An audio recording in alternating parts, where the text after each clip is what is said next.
Hello friends, welcome to study with Kashi. Friends, आज की video में हम क्लास 12 केमिस्ट्री के एनसोल पेपर 2025 के सेट नंबर 2 पेपर कोड 347 केबी के पार्ट 2 को करने वाले हैं।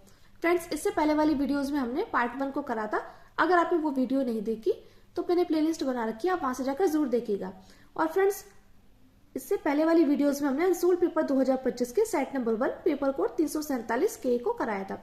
अगर आपने वो वीडियोस भी नहीं देखी है तो मैंने उसकी भी प्लेलिस्ट बना रखी है, आप वहां से जाकर जरूर देखिएगा।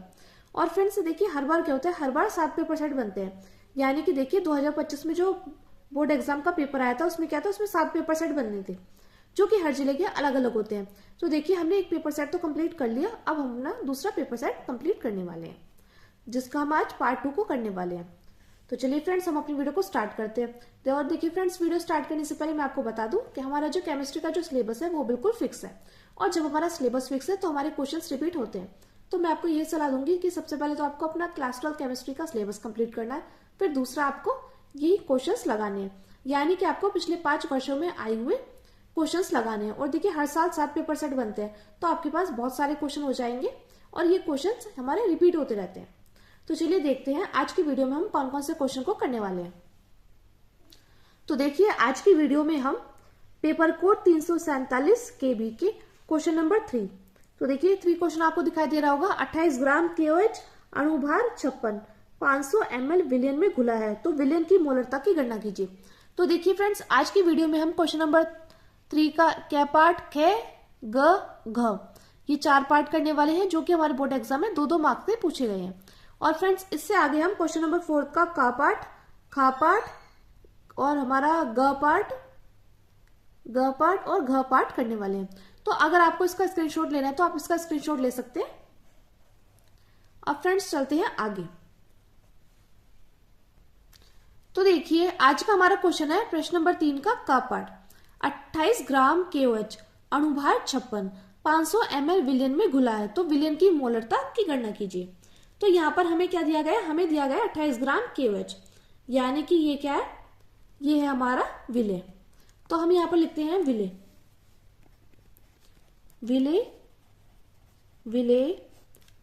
KOH का भार। तो विलय KOH का भार है हमारा, इसको हम स्मॉल w से प्रदर्शित करेंगे। कितना दिया गया है, ये दिया गया है हमें 28 ग्राम। ठीक है, अब आगे देखिए, आगे बोला गया है विलय का अणुभार 56 है। कितना है, 56 ग्राम प्रति मोल है। तो यानी कि विलय KOH का अणुभार, विलय KOH का अणुभार यानी कि स्मॉल m, ये कितना दिया गया है, ये दिया गया है हमें 56 ग्राम प्रति मोल।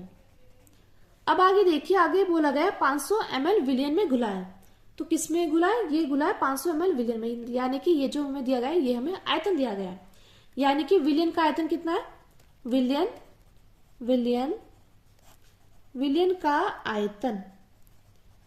का आयतन यानी कि V।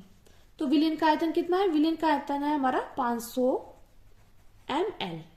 ठीक है, तो देखिए ये हमें किस में दिया गया है, ये हमें मिलीलीटर में दिया गया है। तो हमें क्या करना है, हमें इसको लीटर में चेंज करना है। तो लीटर में चेंज करने के लिए हम क्या करेंगे, हम यहाँ पर 1000 से भाग कर देंगे। तो कितना आ जाएगा, आ जाएगा 500 बटे में 1000।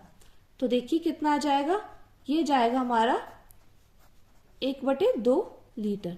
तो हमारा विलयन का आयतन क्या आ गया, विलयन का आयतन आ गया 1/2 लीटर। अब देखते हैं मोलरता। हमें यहाँ पर क्या ज्ञात करना है, हमें यहाँ पर विलयन की मोलरता ज्ञात करनी है। तो देखिए हम जानते हैं हमारा मोलरता का सूत्र क्या होता है। तो देखिए मोलरता जिसे हम कैपिटल M से भी प्रदर्शित करते हैं। मोलरता बराबर क्या होता है, मोलरता बराबर होता है विलय का बटे में विलय का अणुभार, विलय का भार बटे विलय का अणुभार गुणा विलयन का आयतन लीटर में, गुणा विलयन का आयतन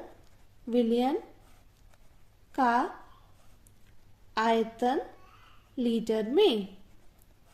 ठीक है फ्रेंड्स, तो ये हमारा क्या है, ये हमारा सूत्र है मोलरता निकालने का कि विलय का भार बटे विलय का अणुभार गुणा विलयन का आयतन लीटर में। अब देखिए हम क्या करेंगे, हम अपनी ये सभी वैल्यूज को इसमें पुट कर देंगे। इस सूत्र में हम इन वैल्यूज को पुट कर देते हैं। तो देखिए विलय का भार कितना दिया गया, विलय का भार है हमारा m बराबर, विलय का भार कितना है 28 ग्राम। बात करें विलय के अणुभार की, तो विलय का अणुभार कितना है, ये है 56 ग्राम प्रति मोल। और देखिए बात करें विलयन का आयतन की, तो विलयन का आयतन कितना है 1/2। तो यानी कि ये इससे कट जाएगा, कितनी बार में जाएगा, 2 दूनी 4, 2 अठे 16, यानी कि आ गया 28/28। तो इससे कितनी बार में जाएगा, ये जाएगा एक बार में। यानी कि हमारी मोलरता कितनी आ जाएगी, मोलरता यानी कि कैपिटल M कितनी आ जाएगी, ये आ जाएगी 1 मोल प्रति लीटर। तो मोलरता कितनी आ गई, 1 मोल प्रति लीटर, या आप इसको लिख सकते हैं 1 m। तो फ्रेंड्स ये हमारे इस क्वेश्चन का फाइनल आंसर निकल कर आ चुका है। मैं उम्मीद करती हूँ आपको न्यूमेरिकल अच्छे समझ में आ गया होगा। तो देखिए फ्रेंड्स, अगर आपको इसका स्क्रीनशॉट लेना है तो आप इसका स्क्रीनशॉट ले सकते हैं। अब देखते हैं हमारे अगले क्वेश्चन को, जो कि है, तो देखिए अगला क्वेश्चन है ख पार्ट। तो मोलेसेस से एथेनॉल बनाने की विधि तथा रासायनिक समीकरण लिखिए। तो ये क्वेश्चन आपसे डायरेक्टली 2 मार्क्स का पूछा गया था कि मोलेसेस से एथेनॉल बनाने की विधि तथा रासायनिक समीकरण लिखना है। तो देखिए मोस्ट इंपॉर्टेंट क्वेश्चन है, और देखिए ये क्वेश्चन बार बार रिपीट हुआ है। तो बात करें मोलेसेस की, तो मोलेसेस क्या होता है, मोलेसेस एक मोटा गाढ़ा द्रव होता है।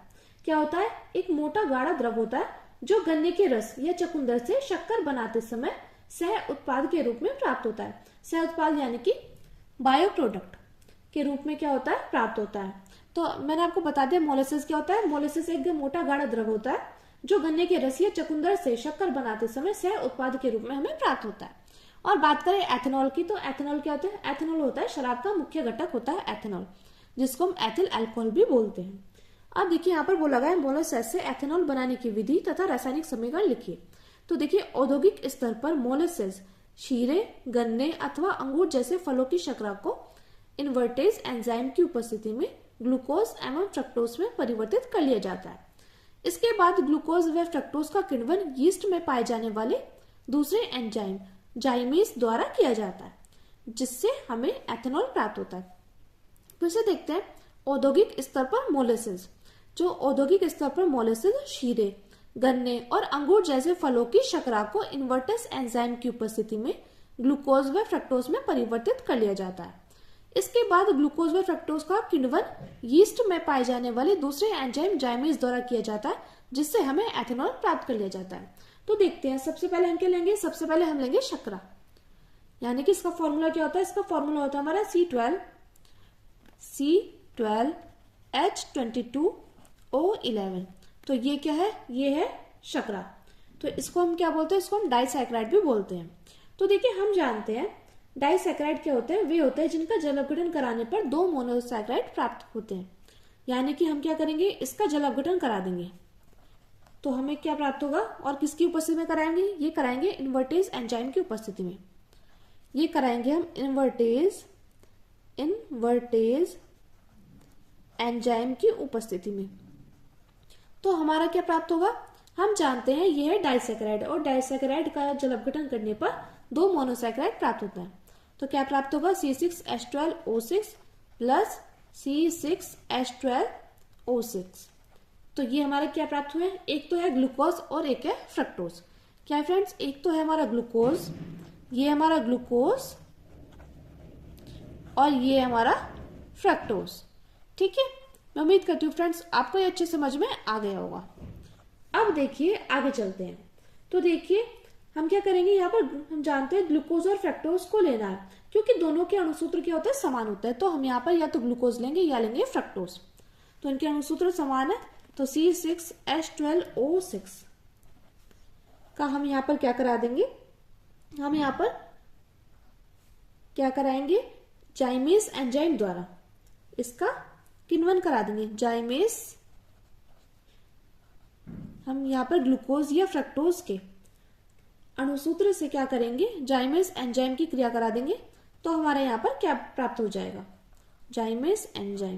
क्योंकि देखिए आपने यहाँ पर देखा होगा इसके बाद ग्लूकोज व फ्रक्टोज का किण्वन यीस्ट में पाए जाने वाले दूसरे एंजाइम जाइमेज से द्वारा किया जाता है। तो यहाँ पर ग्लूकोज और फ्रक्टोज का किण्वन कराएंगे यीस्ट में पाए जाने वाले दूसरे एंजाइम जाइमेज द्वारा। तो हमारे यहाँ पर क्या बनकर आ जाएगा फ्रेंड्स, हमारे यहाँ पर बनकर आ जाएगा एथिल अल्कोहल 2C2H5OH। और क्या प्राप्त हो जाएगा, और प्राप्त हो जाएगा हमारा जल, और प्राप्त हो जाएगा जल, सॉरी जल नहीं, यहाँ पर 2CO2 प्राप्त हो जाएगा। अब देखते हैं हमारी जो समीकरण है वो क्या संतुलित है। तो देखिए यहाँ पर जो कार्बन है 4 कार्बन या 6 कार्बन, तो हाँ हमारी जो समीकरण है वो संतुलित है। अब देखिए बात करें C2H5OH, तो इसको क्या बोलते हैं, इसको बोलते हैं एथिल अल्कोहल, एथिल अल्कोहल। और बात करें इसके आईयूपीएसी नाम की, तो इसके आईयूपीएसी नाम होता है एथेनॉल। तो या तो आप इसको एथिल अल्कोहल बोल दीजिए या एथेनॉल, ये दोनों एक ही है। उम्मीद करती हूँ फ्रेंड्स आपको क्वेश्चन अच्छे से समझ में आ गया होगा। और अगर आपको इसका स्क्रीनशॉट लेना है तो आप इसका स्क्रीनशॉट ले सकते हैं। तो देखिए हमारा क्वेश्चन था मोलेसेस से एथेनॉल बनाने की विधि तथा रासायनिक समीकरण लिखिए। तो देखिए ये था हमारे इस क्वेश्चन का आंसर। और यहाँ पर हमने क्या किया, यहाँ पर हमने एक डाइसैकेराइड ले लिया, यानी कि शर्करा ले ली, इसका हमने जल अपघटन करा दिया। और हम जानते हैं डाइसैकेराइड क्या होते हैं, वे होते हैं जिनका जल अपघटन करने पर 2 मोनोसैकेराइड प्राप्त होते हैं। और देखिए मोनोसैकेराइड क्या है, यहाँ पर ग्लूकोज और फ्रक्टोज बनकर तैयार हुए। और हम जानते हैं कि ग्लूकोज और फ्रक्टोज का जो अणुसूत्र होता है वो समान होता है। और जब अणुसूत्र समान होता है तो जाइमेज एंजाइम द्वारा क्या प्राप्त करते बनाते हैं, ये बनाते हैं एथेनॉल, जिसको हम एथिल अल्कोहल भी बोलते हैं। और यहाँ पर CO2 गैस बनाते हैं, यानी कि कार्बन डाइऑक्साइड गैस बनाते हैं। अब देखिए फ्रेंड्स हमारा अगला क्वेश्चन है कार्बोनिल समूह तथा कार्बोक्सिल समूह की प्रकृति को समझाइए। तो देखिए फ्रेंड्स ये क्वेश्चन मोस्ट इंपॉर्टेंट है और देखिए डायरेक्टली हमसे 2 मार्क्स का पूछ लिया गया था। तो देखिए कार्बोनिल समूह, कार्बोनिल समूह तथा कार्बोक्सिलिक समूह की प्रकृति को समझाना है, जो कि 2 मार्क्स से पूछा गया था। तो हम यहाँ पे लिखते हैं कार्बोनिल समूह C डबल बॉन्ड O में कार्बन और ऑक्सीजन के बीच एक द्विबंध होता है, यानी कि आपको यहाँ पर दिखाई दे रहा होगा कार्बोनिल समूह C डबल बॉन्ड O। तो हमने यहाँ पर यही बात लिखी है कि कार्बन और ऑक्सीजन के बीच एक द्विबंध होता है। क्या होता है, द्विबंध होता है जो ध्रुवीय होता है। क्या होता है, जो ध्रुवीय होता है और कई प्रकार की रासायनिक अभिक्रियाओं में भाग लेता है, जैसे कि एल्डिहाइड और कीटोन।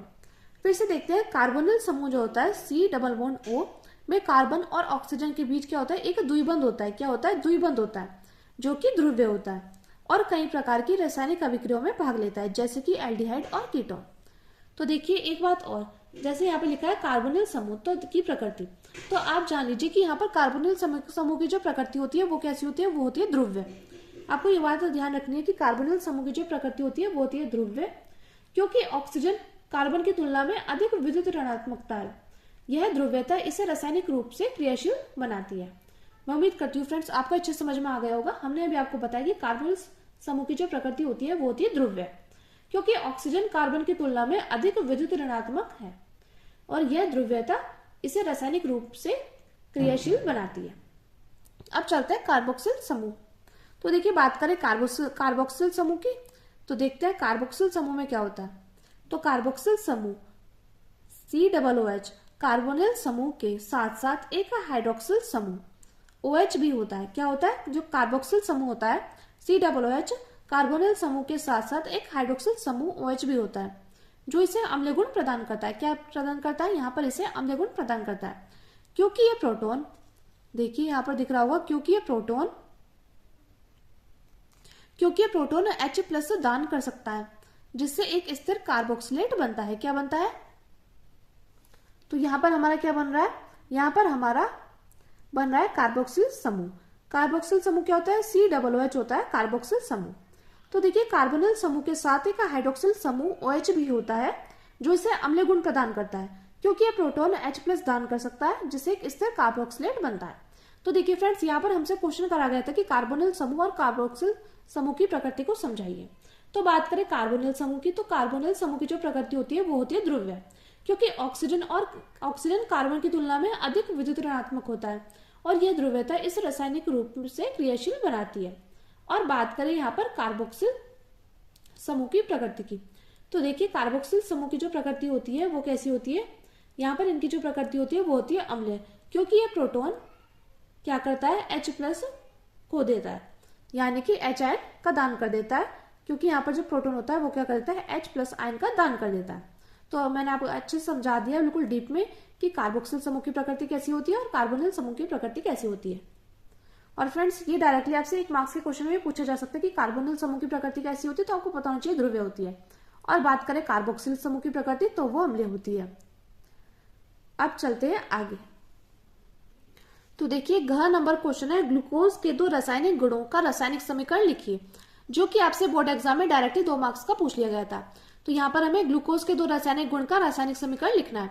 तो देखिए बात करें ग्लूकोज की, तो देखिए ग्लूकोज का जो सूत्र होता है वो क्या होता है, तो ग्लूकोज का जो सूत्र होता है वो होता है C6H12O6। जो हमारा ग्लूकोज का सूत्र होता है वो होता है C6H12O6। अब हम यहाँ पे लिखते हैं ग्लूकोज के 2 रासायनिक गुण निम्न है। पहला है ग्लूकोज से एन हेक्सेन। क्या है, ग्लूकोज से एन हेक्सेन, यानी कि यहाँ पर ग्लूकोज एन हेक्सेन में क्या हो जाता है, अपचयित हो जाता है। और अपचयन में क्या होता है, अपचयन में ऑक्सीजन निकल जाती है और हाइड्रोजन क्या हो जाता है, जुड़ जाता है।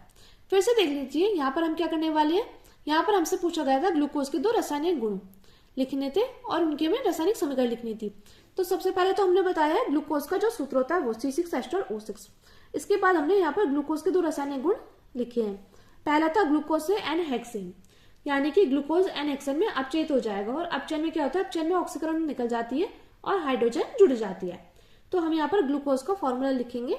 तो देखिए एक तो फॉर्मूला ये है C6H12O6 और देखिए ग्लूकोज का जो संरचना सूत्र है वो है CHOH का 4 और CH2OH। ये क्या है, ये है हमारा ग्लूकोज का संरचना सूत्र CHOH का 4 CH2OH। अब आप चाहें तो इसको इस प्रकार भी लिख सकते हैं। तो यहाँ पर हम क्या करेंगे, यहाँ पर हम ग्लूकोज से एन हेक्सेन बनाएंगे, यानी कि ग्लूकोज क्या हो जाता है, एन हेक्सेन में अपचयित हो जाएगा। तो किस कंपाउंड के द्वारा होगा, तो ये होगा हमारा HI, यानी कि हाइड्रोआयोडिक फॉस्फोरस। तो HI क्या होता है, HI होता है हाइड्रोआयोडिक अम्ल।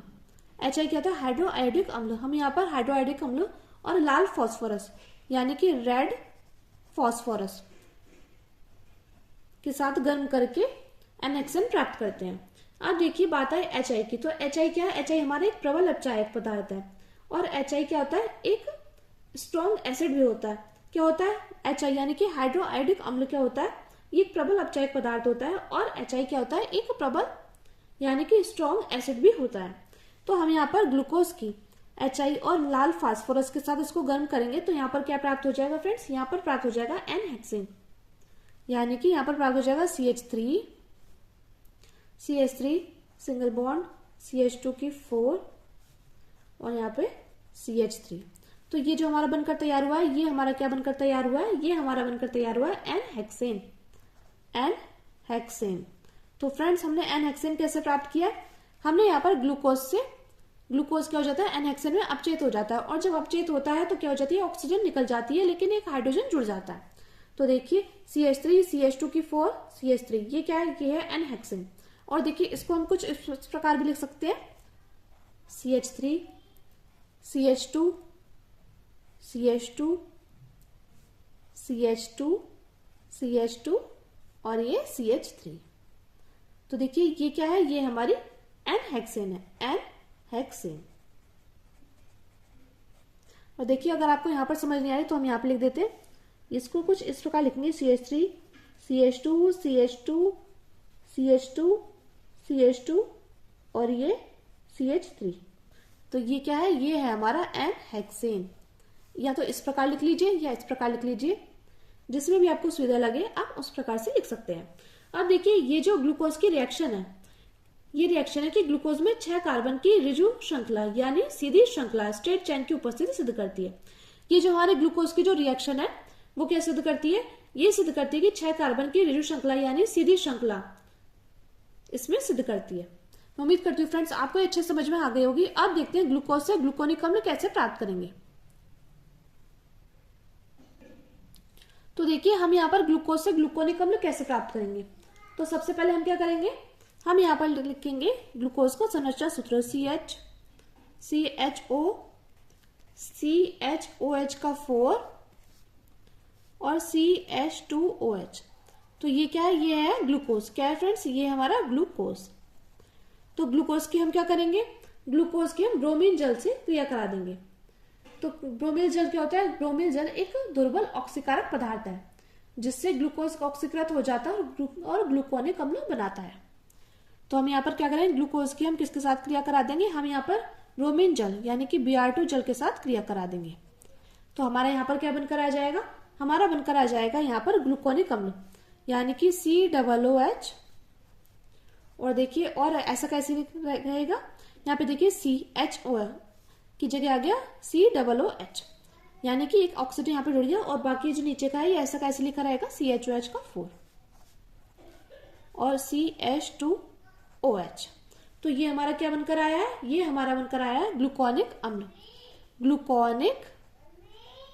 ग्लूकोनिक एसिड बनकर आया है। और देखिए ये जो Br2 जल यानी कि ब्रोमीन जल क्या होता है, ब्रोमीन जल एक दुर्बल ऑक्सीकारक पदार्थ है जिससे ग्लूकोज ऑक्सीकृत हो जाता है और ग्लूकोनिक अम्ल बनेगा। अब चलते हैं आगे। तो देखिए हमने अब तक क्वेश्चन नंबर 3 का क, ख, ग और घ पार्ट कर लिया। अब हम देखते हैं क्वेश्चन नंबर 4 के का पार्ट को। तो देखिए जो कि एक न्यूमेरिकल है, तो देखिए आप इसका स्क्रीनशॉट ले सकते हैं। किसी ताप पर शुद्ध बेंजीन का वाष्प दाब 0.850 बार है, तो 0.5 अवाष्पशील वैद्युत अनवघटित ठोस को 39 ग्राम बेंजीन मोलर द्रव्यमान 78 ग्राम प्रति मोल में घोला गया। प्राप्त विलयन का वाष्प दाब 0.845 बार है, तो ठोस के मोलर द्रव्यमान की गणना कीजिए। तो देखिए ये क्वेश्चन मोस्ट इंपॉर्टेंट है और आपसे डायरेक्टली 3 मार्क्स का पूछा गया था। तो चलिए अब हम इसको सॉल्व करते हैं। तो यहाँ पर देखिए ये है हमारा क्वेश्चन नंबर 4। तो क्वेश्चन नंबर 4 का पार्ट है कि किसी ताप पर शुद्ध बेंजीन का वाष्प दाब 0.850 बार है, तो 0.5 ग्राम अवाष्पशील वैद्युत अनवघटित ठोस को 39 ग्राम बेंजीन मोलर द्रव्यमान 78 ग्राम प्रति मोल में घोला गया है। प्राप्त विलयन का वाष्प दाब 0.845 बार है, तो ठोस के मोलर द्रव्यमान की हमें यहाँ पर गणना करनी है। तो यानी कि यहाँ पर देखिए यहाँ पर हमें क्या दिया गया है, P0। ये क्या कितना दिया गया है, यहाँ पर हमें शुद्ध बेंजीन का वाष्प दाब दिया गया है यानी कि P0 कितना दिया गया है, 0.850 बार दिया गया है। ठीक है, अब देखिए आगे क्या दिया गया है, आगे दिया गया है विलयन का वाष्प दाब यानी कि PS। तो विलयन का वाष्प दाब कितना दिया गया था, 0.845 बार। तो यहाँ पर विलयन का वाष्प दाब क्या है, विलयन का वाष्प दाब है PS। ये कितना दिया गया है, ये दिया गया है 0.845 बार। अब देखते हैं आगे क्या दिया गया है।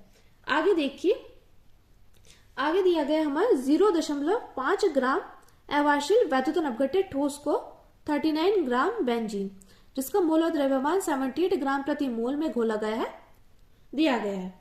तो यहाँ पे देखिए 0.5 से, तो यहाँ पर देखिए 0.5 से क्या हो रहा है, 39 बेंजीन। तो देखिए 0.5 से क्या हो रहा है, 39 ग्राम में क्या हो रहा है, घुल रहा है। यानी कि देखिए जो घुल रहा है वो क्या होगा, विलय। यानी कि ये क्या है, ये है विलय, और जो घोल रहा है वो क्या है, ये है विलायक। ये क्या है, ये है हमारा विलायक। ये सिर्फ मैं आपको समझाने के लिए बता रही हूं कि जो घुल रहा है वो क्या है, विलय है, और जो घोल रहा है वो क्या है, वो है हमारा विलायक। यानी कि विलायक को हम 1 मानेंगे और विलय को हम क्या मानेंगे, 2 मानेंगे। ठीक है, अब देखिए यानी कि हमें यहाँ पर क्या दिया गया है, हमें यहाँ पर W2 कितना दिया गया है, W2 हो जाएगा यहाँ पर 0.5 ग्राम। और बात करें W1 की, तो W1 कितना दिया गया है, W1 दिया गया है 39 ग्राम। ठीक है, मैं उम्मीद करती हूँ फ्रेंड्स आपको ये अच्छे समझ में आ रहा होगा। अब देखिए हमें यहाँ पर M1 यानी कि जो बेंजीन, क्योंकि ये देखिए 39 ग्राम क्या है, ये है बेंजीन, ये क्या है, बेंजीन।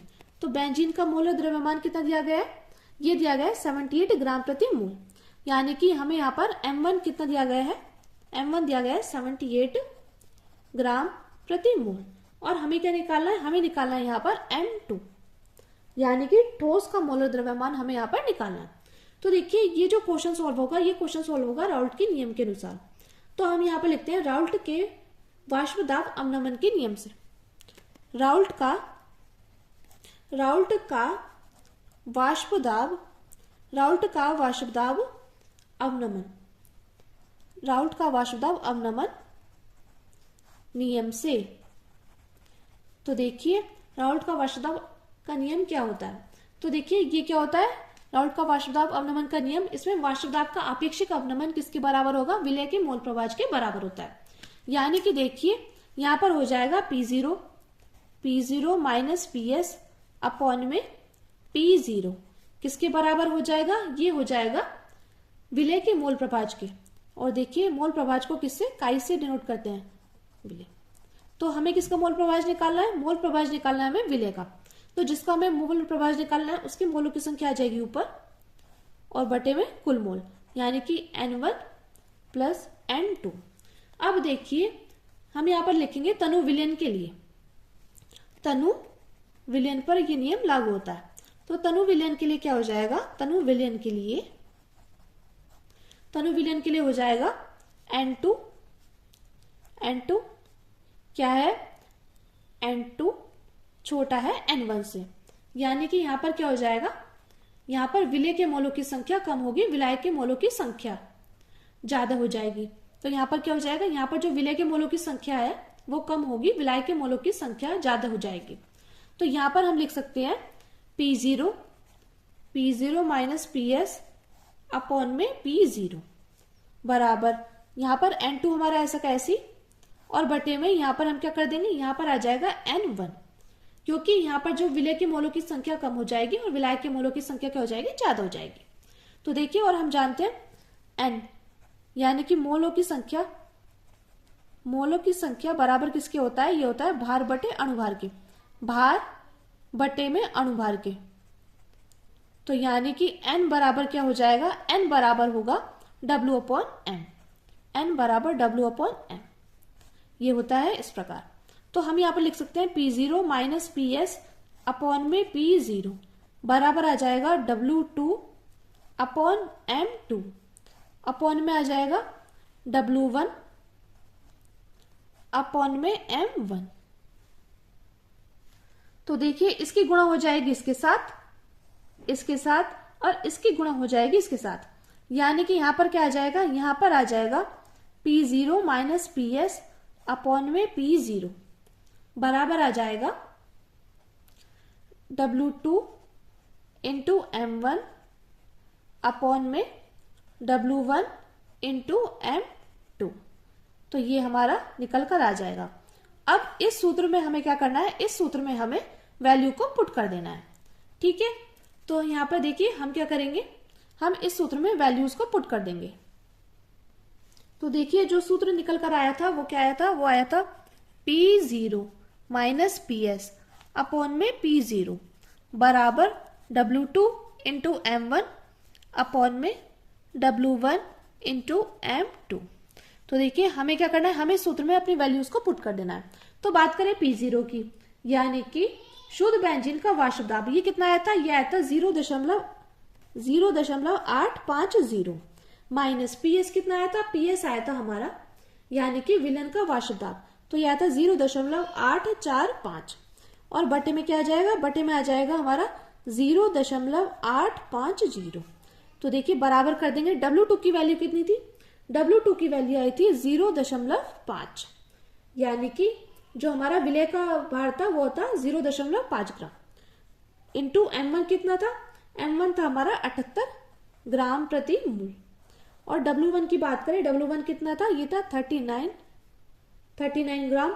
और हमें यहाँ पर क्या निकालना है, हमें निकालना है यहाँ पर M2।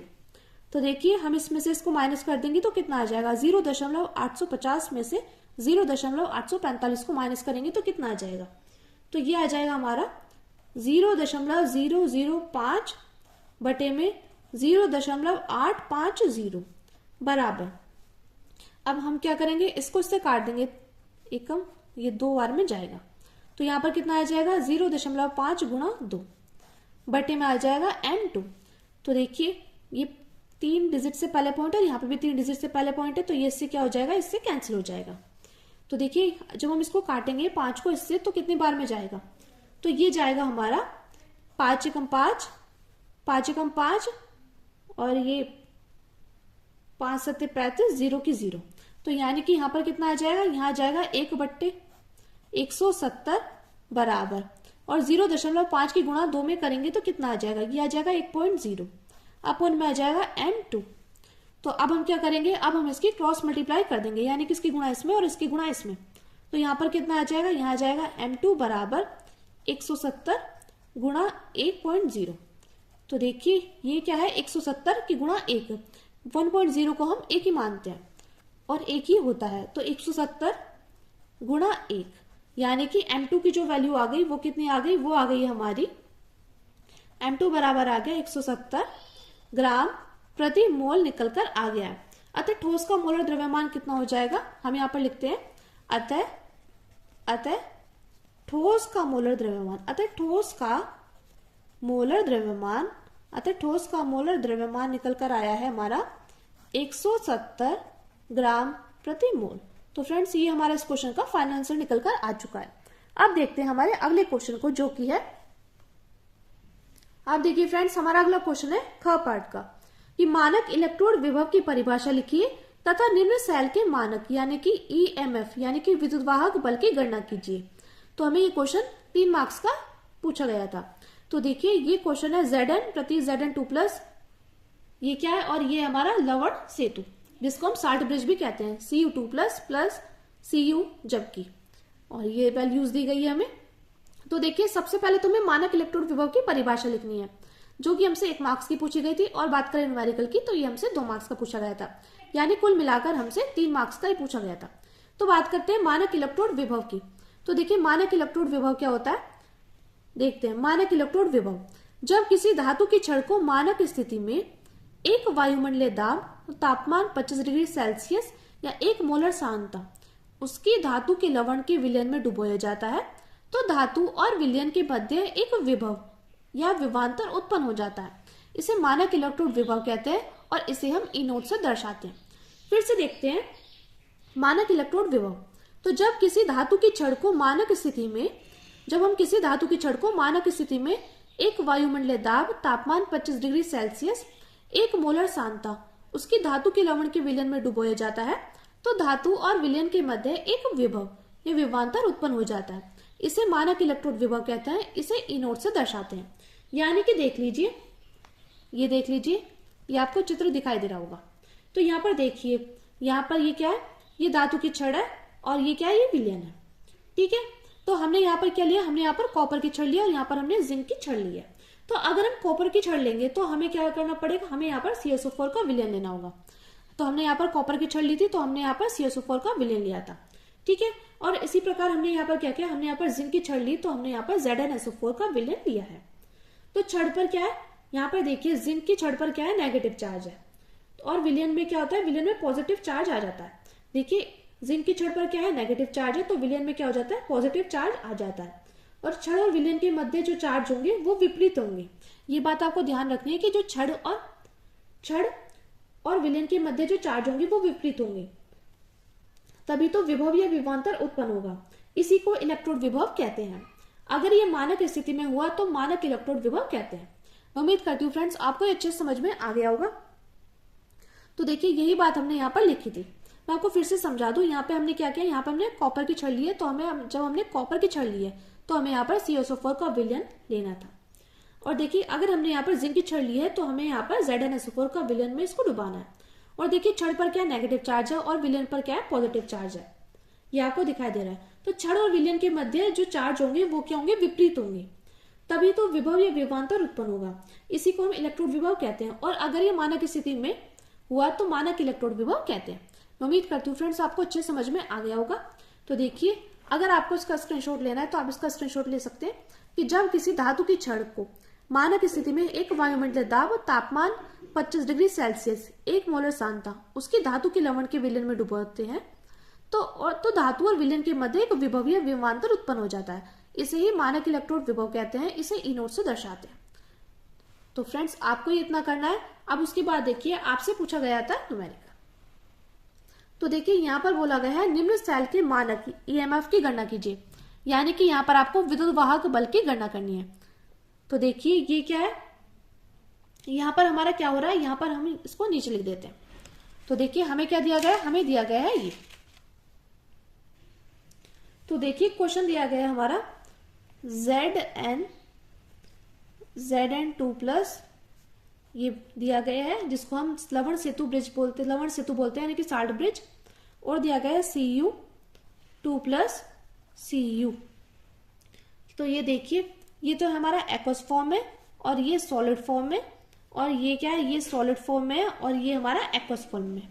ठीक है, अब देखिए एक्वस यानी कि Aq। तो देखिए ये जो सॉल्यूशन है वो क्या है, ये जलीय विलयन में, एक्वस यानी कि जलीय विलयन में, सॉलिड यानी कि ठोस में। तो देखिए यहाँ पर इसका इधर क्या हो रहा है, इसका उधर हो रहा है ऑक्सीकरण, इसका इधर क्या हो रहा है, ऑक्सीकरण हो रहा है। ये मैं आपको समझाने के लिए बता रही हूँ। यहाँ पर क्या हो रहा है, यहाँ पर ऑक्सीकरण हो रहा है। और ऑक्सीकरण कब होता है, ऑक्सीकरण तब होता है यानी कि किस पर होता है, ऑक्सीकरण होता है हमेशा एनोड पर।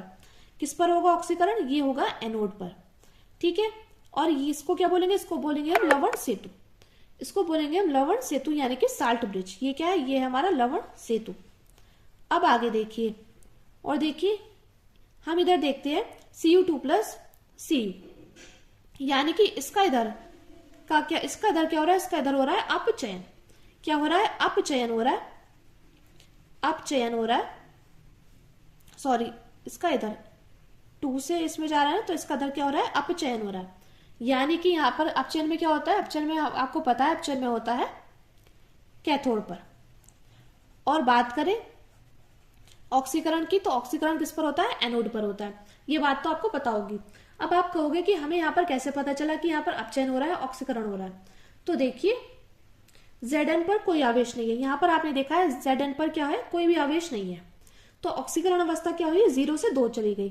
तो यहाँ पर क्या हो रहा है, यहाँ पर यानी कि ऑक्सीकरण हो रहा है, यानी कि जो हमारी ऑक्सीकरण संख्या है वो बढ़ रही है। आपने यहाँ पर देखा है कि Zn पर क्या हो रहा है, Zn पर हो रहा है 0 से +2 हो रही है, तो ये बढ़ रही है यानी कि ऑक्सीकरण हो रहा है। तो ऑक्सीकरण संख्या हमारी यहाँ पर बढ़ रही है। तो जहां पर ऑक्सीकरण संख्या बढ़ेगी तो वहीं ऑक्सीकरण होगा। और देखिए जब भी ऑक्सीकरण अवस्था घटती है तो वहां पर क्या होता है, अपचयन होता है। यानी कि आपने इसमें देखा है +2 से क्या हो गया, +2 से चला गया यहाँ पर 0 पर, तो यहाँ पर क्या हो गया, यहाँ पर हो गया अपचयन। और अपचयन किस पर होता है, अपचयन होता है कैथोड पर। अब देखते हैं हम इसके सूत्र को। तो देखिए इसका जो सूत्र होता है वो होता है, इसका सूत्र होता है E0 सेल बराबर E0 cathode minus E0 anode. ठीक है, ये इसका सूत्र होता है, E0 सेल बराबर E0 cathode minus E0 anode. अब हम लोग क्या करेंगे, यहां पर हम अपनी वैल्यूज को पुट कर देंगे। तो देखिए यहां पर हम अपनी वैल्यूज को पुट करेंगे। तो देखिए E0 सेल, तो देखिए कैथोड किस में हो रहा था, कैथोड हो रहा है हमारा अपचयन में यानी कि कॉपर में। और देखिए एनोड किस में हो रहा है, एनोड हो रहा है जिंक में। तो हम यहां पर क्या करेंगे, तो देखिए हमने अपने न्यूमेरिकल में 2-4 बातें देखी है कि जो यहाँ पर Zn पर क्या हो रहा है, Zn पर ऑक्सीकरण हो रहा है क्योंकि 0 से 2 पर प्लस के 2 पर जा रही है और ऑक्सीकरण संख्या यानी कि बढ़ रही है। तो ऑक्सीकरण किस पर होता है, एनोड पर होता है। और देखिए बात करें Cu2+ यानी कि 2+ से 0 पर जा रही है यानी कि यहाँ पर अपचयन हो रहा है, ऑक्सीकरण संख्या घट रही है तो यानी कि अपचयन हो रहा है। और अपचयन किस पर होता है, अपचयन होता है कैथोड पर। और देखिए हमें इनकी वैल्यूज दी गई है, यहाँ पर Zn की वैल्यू है -0.76 वोल्ट और यहाँ पर इसकी वैल्यू दी गई है 0.34 वोल्ट। तो हमें क्या कर देना है, हमें वैल्यूज पुट कर देनी है हमारे सूत्र में। तो देखिए E0 सेल बराबर हो जाएगा E0 कैथोड के, और कैथोड किस पर हो रहा है, कैथोड हो रहा है हमारा इस पर, तो हो जाएगा 0.34 यानी कि इस पर क्या हो रहा है, इस पर अपचयन हो रहा है, तो अपचयन यानी कि कैथोड पर हो रहा है। अब देखिए और एनोड पर क्या हो रहा है, एनोड पर हो रहा है ऑक्सीकरण, तो ये हो जाएगा माइनस, और इसकी वैल्यू कितनी है, इसकी वैल्यू है -0.76। तो देखिए यहां पर आप देख पा रहे हैं 0.34, माइनस माइनस के होते हैं प्लस होते हैं, तो यहाँ पर प्लस आ जाएगा तो 0.76। तो 0.34 प्लस 0.76 मिलकर कितना बनाएंगे, ये बनाएंगे 1.10 वोल्ट। मैं उम्मीद करती हूँ फ्रेंड्स आपको ये न्यूमेरिकल अच्छे से समझ में आ गया होगा। तो फ्रेंड्स आज की वीडियो में हम बस इतना ही करने वाले हैं। देखिए आज की वीडियो को ज्यादा लंबा नहीं बनाते हैं और क्वेश्चन नंबर 4 के और पार्ट्स हम कल कराएंगे। तो देखते हैं आज की वीडियो में हमने कौन कौन से क्वेश्चन किए हैं। तो देखिए आज की वीडियो में हमने क्वेश्चन नंबर 3 के एक क ख ग और घ पाठ किया था और क्वेश्चन नंबर 4 के क और ख पाठ किए हैं। वैसे हम यहाँ पर ग और घ पाठ भी करने वाले थे, लेकिन हमारी वीडियो थोड़ी लंबी जा रही है, इस वजह से हम यहाँ पर ख पाठ तक ही आज की वीडियो में करने वाले हैं। कल की वीडियो में हम ग पाठ से स्टार्ट करेंगे। तो फ्रेंड्स आज की वीडियो बस इतना ही, मिलते हैं नेक्स्ट वीडियो में। Thank you, thanks for watching. और फ्रेंड्स हाँ, आप अपना नाम और आप कहाँ से हैं और हमारी वीडियो कहाँ कहाँ तक पहुंच पा रही है ये आप कमेंट करके जरूर बताइएगा, और अपना नाम भी कमेंट करके जरूर बताइएगा।